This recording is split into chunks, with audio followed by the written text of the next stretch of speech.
छात्रों, मैं सत्येंद्र सिंह आज आपके समक्ष डीएलएड 4th सेमेस्टर का विषय है शांति शिक्षा। उस विषय के अंतर्गत मैं आपको शांति कौशल का क्या अर्थ है, उसकी विशेषताएं एवं उनके आधार का छात्रों अध्ययन करूंगा। तो अब देखिए छात्रों, सर्वप्रथम हम जो शांति कौशल क्या है उसके बारे में अध्ययन करूंगा।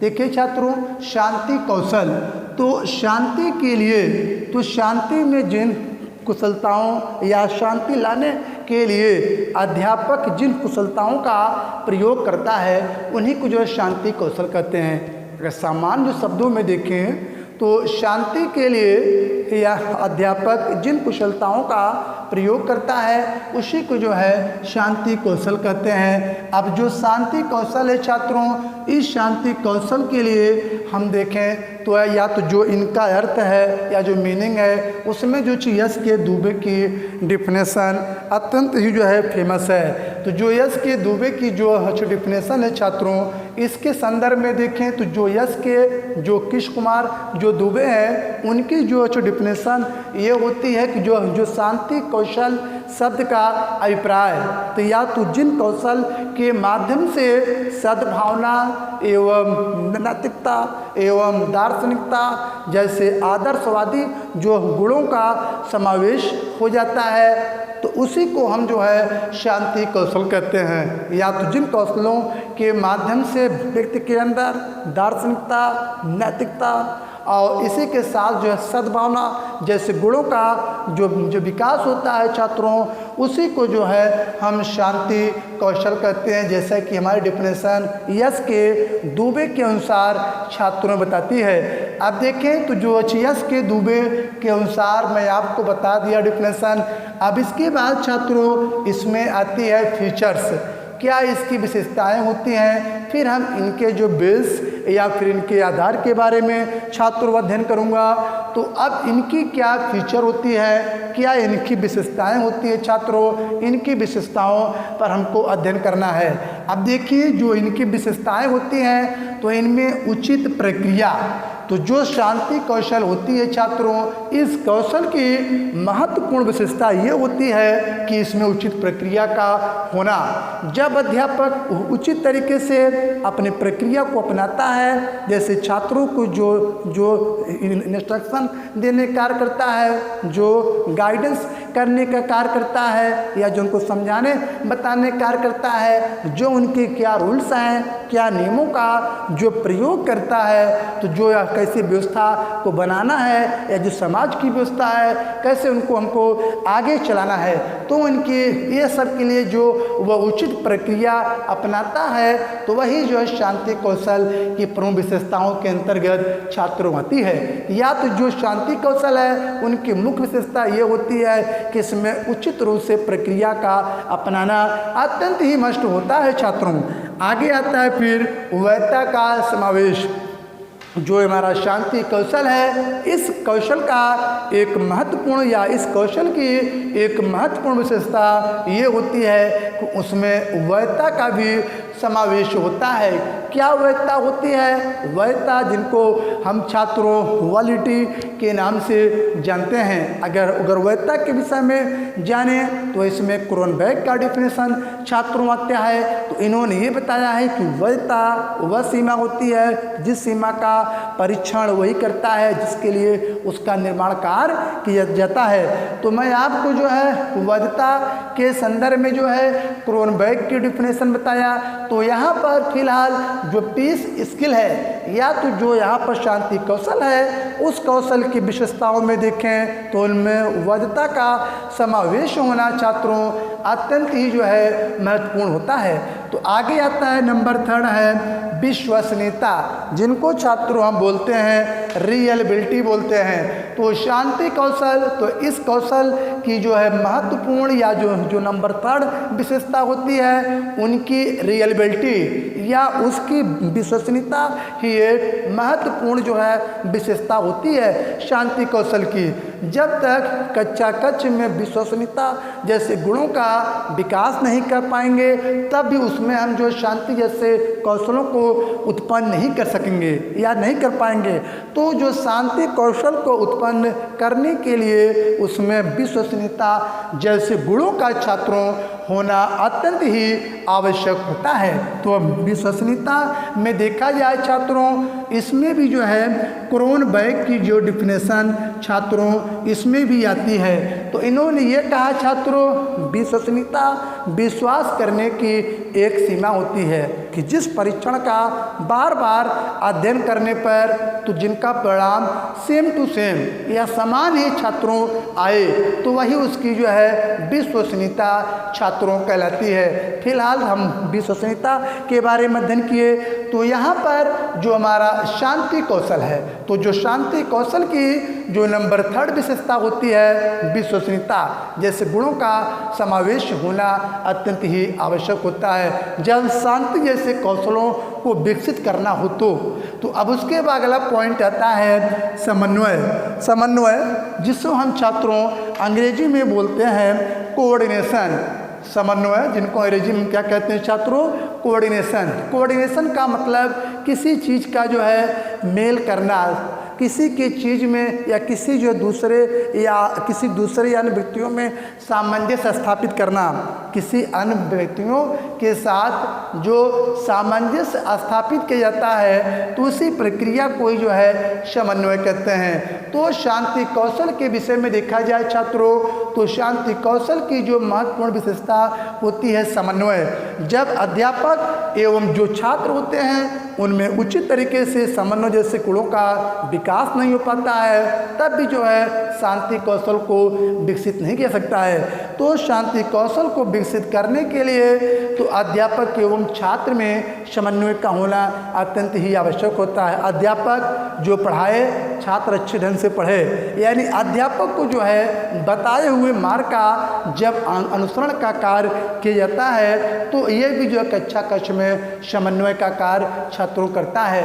तो जो यहाँ पर शांति कौशल है, इस शांति कौशल की तीसरी या जो चौथी महत्वपूर्ण जो विशेषता है समन्वय।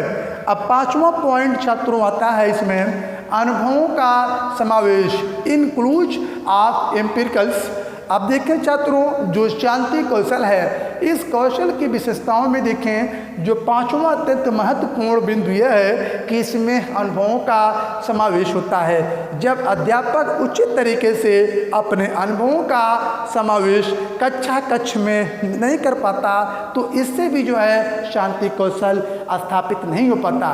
तो शांति कौशल जो है स्थापित करने का एक महत्वपूर्ण तरीका यह है कि अनुभवों का समावेश होना अत्यंत ही आवश्यक होता है। जब अध्यापक छात्रों के साथ अपने अनुभव का प्रयोग करके उसे पठन पाठन को आगे बढ़ाने का कार्य करता है तो ये भी जो है शांति कौशल स्थापित करने का एक प्रमुख माध्यम होता है। अब देखें अनुभवों के समावेश के बाद आगे आता है छात्रों विश्लेषण एवं संश्लेषण।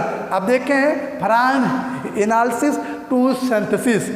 अब देखिए यहाँ पर जो विश्लेषण एवं संश्लेषण है जो कि ये शांति कौशल की एक महत्वपूर्ण विशेषता होती है। इस कौशल की विशेषताओं विषय में देखा जाए तो अगर कक्षा कक्ष में हमको शांति कौशल या किसी समाज में हमको शांति कौशल स्थापित करना है तो विश्लेषण एवं जो संश्लेषण की प्रक्रिया होती है उसको अपनाना अत्यंत ही आवश्यक होता है। अगर हम विश्लेषण एवं संश्लेषण की प्रक्रिया को नहीं अपनाते हैं तो शांति जैसे कौशलों के गुणों का हम समावेश नहीं कर पाएंगे या शांति कौशल को हम स्थापित नहीं कर पाएंगे। तो बात आती है दिमाग में छात्रों की आती है कि विश्लेषण क्या होता है। देखिए छात्रों जो विश्लेषण होता है किसी समस्या के ऐसे जीवी टुकड़े करना कि जिनको जोड़ने पर हमारी समस्या का जब हल तैयार हो जाता है तो उसी को हम विश्लेषण कहते हैं छात्रों। और खंडों में प्राप्त ज्ञान को जब जोड़कर समझाने या बताने का कार्य छात्रों किया जाता है, तो उसी प्रक्रिया को ही हम सिंथेसिस कहते हैं, जिनको छात्रों हम संश्लेषण कहते हैं। तो ये हमारी हुआ पहले विश्लेषण बताया, फिर इसी क्रम में मैं आपको जो है संश्लेषण के बारे में अध्ययन किया। तो जैसे जो है संसद के बारे में, जैसे जो विश्लेषण एवं जो संश्लेषण की प्रक्रिया होती है, जैसे पार्लियामेंट का हमको अध्ययन करना है, जैसे संसद का अध्ययन करना है, तो सर्वप्रथम हम छात्रों को ये बताएंगे कि हमारे देश की एक पार्लियामेंट होती है। तो पार्लियामेंट को बताने के बाद छात्रों इसके जो भाग होते हैं, राज्यसभा, फिर लोकसभा या फिर जो राष्ट्रपति होते हैं, इनका जो हम अध्ययन करते हैं, तो इनका अध्ययन जब करते हैं तो उसी प्रक्रिया को हम एनालिसिस कहते हैं छात्रों, उसको हम विश्लेषण कहते हैं। जब इसी की तुलना जब हम किसी अन्य जो देश के तुलनात्मक रूप से जब करने का कार्य करते हैं, जैसे जो राज्यसभा हो गया या फिर जो लोकसभा हो गया या जो हमारी पार्लियामेंट हो गया, ये इनकी तुलना, जैसे हम जो पार्लियामेंट है इनकी तुलना जब हम ब्रिटेन से करते हैं, जब तुलनात्मक रूप से जो अध्ययन करने का कार्य जो हम करते हैं, तो उसी प्रक्रिया को ही छात्रों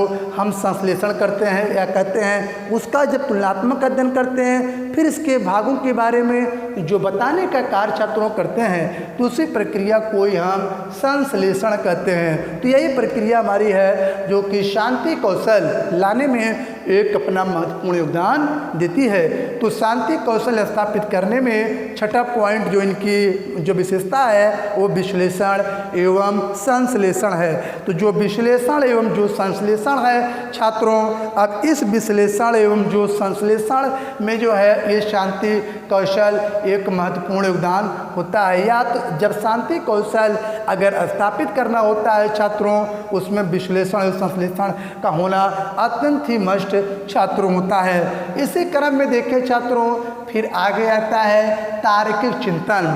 जो शांति कौशल के विषय में अगर इसकी आवश्यकता का अध्ययन करना है या इनकी क्या फीचर है, अगर इनकी विशेषताओं का अध्ययन करना है, तो उनमें तार्किक जो है चिंतन का होना अत्यंत ही आवश्यक होता है। शांति कौशल या तो कक्षा कक्ष में शांति की व्यवस्था तभी स्थापित छात्र हो सकेगी जब जो है तार्किक रूप से चिंतन एवं मनन का कार्य किया जाता है, जब अच्छे ढंग से सोचने एवं तर्क करने का जो कार्य किया जाता है मन में। तो कहने का मतलब इससे भी जो है कक्षा कक्ष में जो है शांति कौशल जैसे गुणों को छात्रों स्थापित किया जा सकता है। तो अगर इसमें देखें तो जो शांति कौशल है, जैसे तार्किक चिंतन का मतलब कोई जैसे मैथमेटिक्स हो गया, कोई जैसे गणितीय जैसे सवाल हो गया, जैसे कोई इक्वेशन हो गया या तो जो समीकरण हो गया,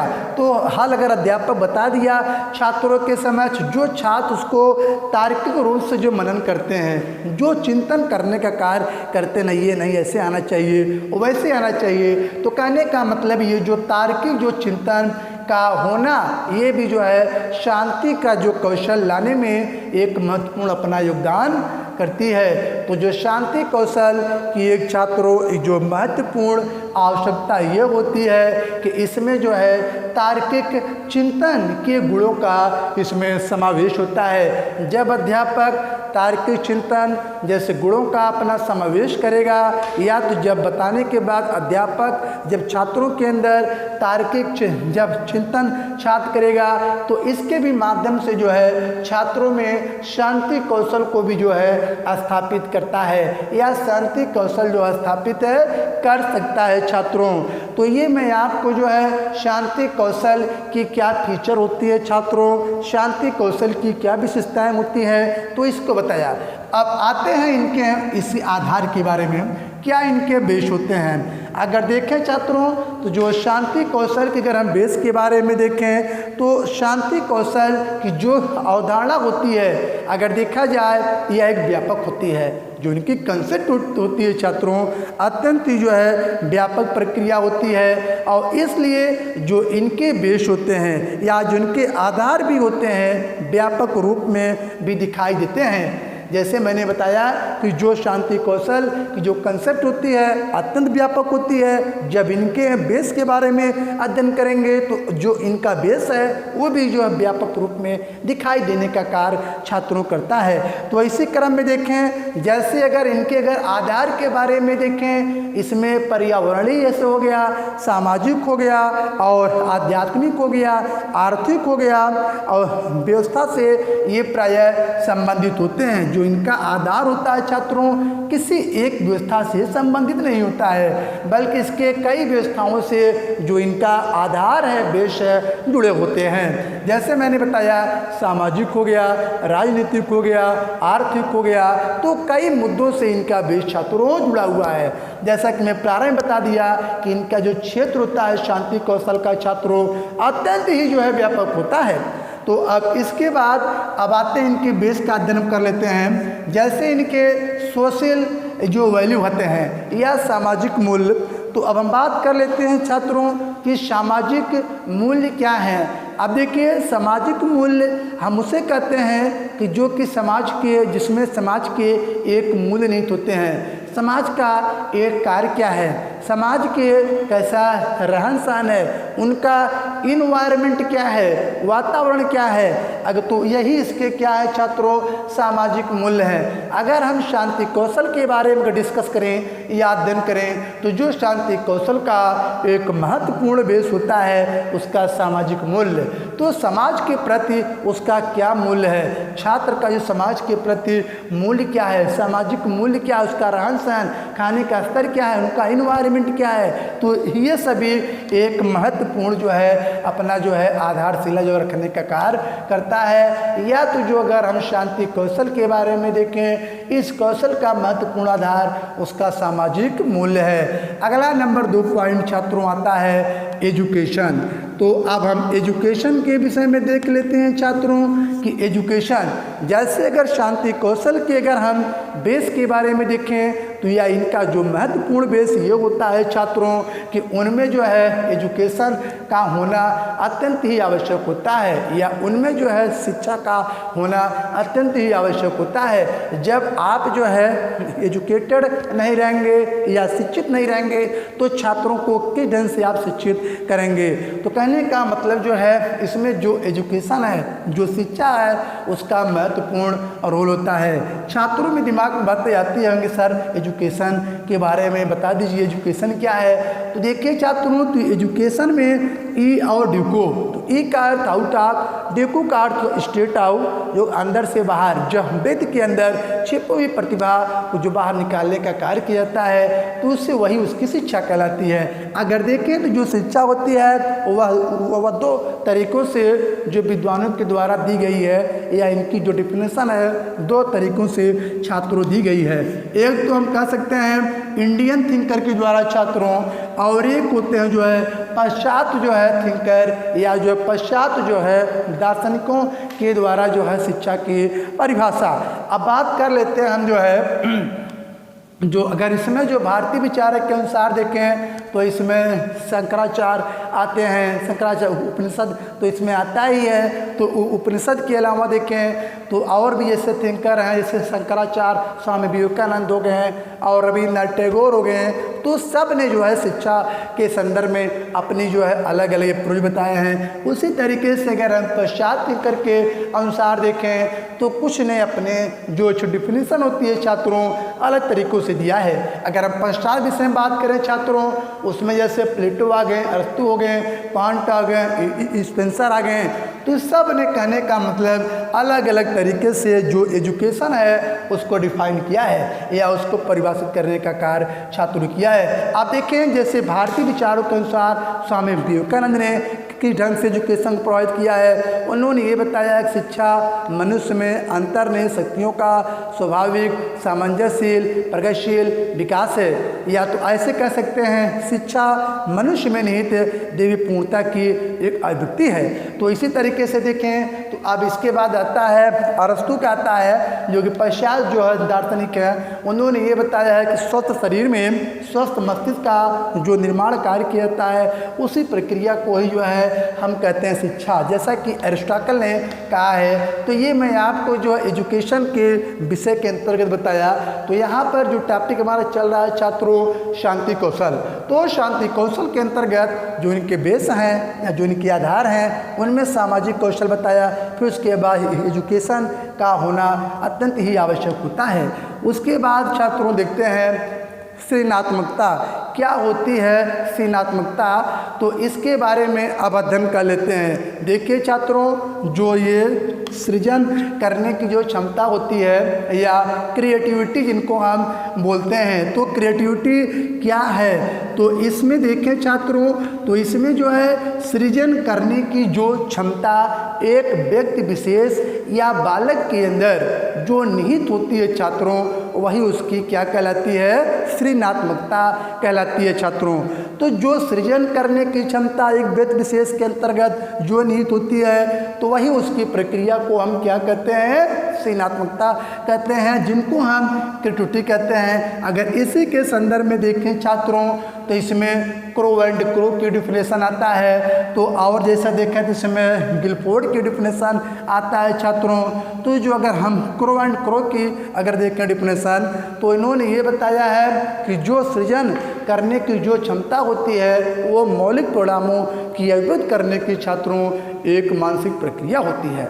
तो अब इसी तरीके से देखें तो मैं आपको जो है क्रो एंड क्रो की विषय बताया, उसी के बाद आती है गिलफोर्ड की डिफिनेशन आती है। तो अब इसमें बताया है कि जो है जो सृजन करने की जो क्षमता होती है, वह उत्पादन कारक से संबंधित उन्होंने बताया है। तो इसी तरीके से मैं आपको जो है सृजनात्मकता के बारे में बताया, जो कि शांति कौशल के अगर बेस के विषय में अगर बात की जाए छात्रों, इस बेस में जो है सृजन करने की क्षमता या क्रिएटिविटी का एक महत्वपूर्ण रोल होता है, या एक जो है क्रिएटिविटी का एक महत्वपूर्ण जो योगदान होता है, वो क्या है, उसकी सृजनात्मकता है, जो कि सृजन करने की बालक के अंदर कितनी क्षमता है, बालक के अंदर क्या नवीन तरीके से जो रचना कर रहा है, क्या नवीन जो है तरीके से जो रचना कर रहा है, या उत्पादन करने की क्षमता उनके अंदर विद्यमान है। तो वही जो प्रक्रिया हमारे छात्रों क्रिएटिविटी कहलाती है। अब इसके बाद आगे आता है छात्रों सर्वांगीण विकास। आप देखें तो जो शांति कौशल है, उसकी हम जो बेस के बारे में छात्रों आपके समक्ष बता रहे हैं। तो जो उनका बेस है, उसका मुख्य जो है बेस ये है सर्वांगीण विकास करना। तो छात्रों का जो सर्वांगीण विकास करना ही जो है ये शांति कौशल का एक प्रमुख आधार होता है। जैसे छात्रों का बात आती है कि सर्वांगीण विकास का मतलब छात्रों क्या होता है, आप लोग पूछोगे। देखिए, जिसको हम कहते हैं ऑलराउंड डेवलपमेंट छात्रों कहते हैं, यानी सभी कुछ का विकास। जब बालक के अंदर सभी कुछ का विकास होना छात्रों प्रारंभ हो जाता है, तो उसी को जो है हम ऑलराउंड जो डेवलपमेंट के नाम से छात्रों उसको जानते हैं। जैसे बात करते हैं ऑलराउंड जो डेवलपमेंट है, इसमें शारीरिक विकास हो गया, और इसमें जो मानसिक विकास हो गया, और सामाजिक विकास हो गया, संवेगात्मक विकास छात्रों हो गया, चारित्रिक विकास हो गया। कहने मतलब जितनी प्रकार की विकास जो बालक के जीवन के साथ जो जुड़े हुए होते हैं, तो वही सारी जो है प्रक्रियाएं हमें जो है सर्वांगीण विकास की ओर ले जाने का कार्य करती है। तो यहाँ पर छात्रों जो हमारा शांति कौशल है, तो इस शांति कौशल का जो प्रमुख बेस या महत्वपूर्ण जो आधार है, उनका सर्वांगीण विकास है, या उसका जो है ऑलराउंड जो डेवलपमेंट है। अब इसी के बाद छात्रों जो आगे आता है यूजेज आता है। तो यूजेज क्या चीज़ होता है छात्रों, अब देखें तो जो शांति कौशल है, इस कौशल की अगर हम आधार के विषय में अगर आपके समक्ष अध्ययन करें, तो इसमें उपयोगिता का होना अत्यंत ही आवश्यक होता है। जब किसी चीज़ का कोई उपयोगिता नहीं है, तो न तो उसका कोई आधार है, न तो कुछ है। तो कहने का मतलब अगर हम शांति कौशल के विषय में देखें, तो जो शांति कौशल का एक महत्वपूर्ण आधार होता है छात्रों, उसकी उपयोगिता है। जो अध्यापक छात्रों के समक्ष किसी चीज़ के बारे में कितना उसका, या किसी वस्तु के बारे में कितनी उसकी उपयोगिता का अध्ययन कर रहा है, कितना उसका उपयोग है, कहाँ पर इसका उपयोग होना चाहिए। तो इन सारी चीज़ों के बारे में जो अध्ययन करता है तो वही उसकी उपयोगिता कहलाती है। तो शांति कौशल के अगर हम बेस्ट के विषय में छात्रों बात करें या जो इनके आधार के बारे में बात करें तो इनका जो आधार है उसकी उपयोगिता, या छात्र उस किसी टॉपिक को इसका उपयोग कहाँ पर कर रहा है। तो शांति कौशल ये चिल्लाने का ये प्रमुख आधार हो गया।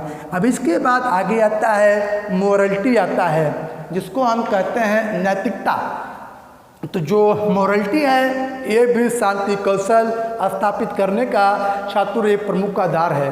प्रमुख आधार इसलिए है कि इसके माध्यम से बालक के अंदर कई सारे जो है अच्छे गुणों का विकास हो जाता है। बालक जो है जन्म लेने के बाद कुछ तो पारिवारिक वातावरण में कुछ साल व्यतीत करता है, लेकिन कुछ ही वर्षों के बाद बालक जब विद्यालय के वातावरण में या विद्यालय वातावरण में छात्रों समावेश का हो जाता है उसका, तो पूरी जिम्मेदारी जो है हो जाती है अध्यापक की। तो जब तो अध्यापक जो है छात्रों के अंदर उचित तरीके से अध्यापन कार्य के माध्यम से उनके जो है नैतिक गुणों का भी जो है विकास कार्य करने का कार्य वो प्रारंभ करता है। तो जो नैतिकता की भावना का समावेश होना छात्रों अत्यंत ही आवश्यक होता है। फिर इसी क्रम में देखें तो अगला जो आता है सद्भावना।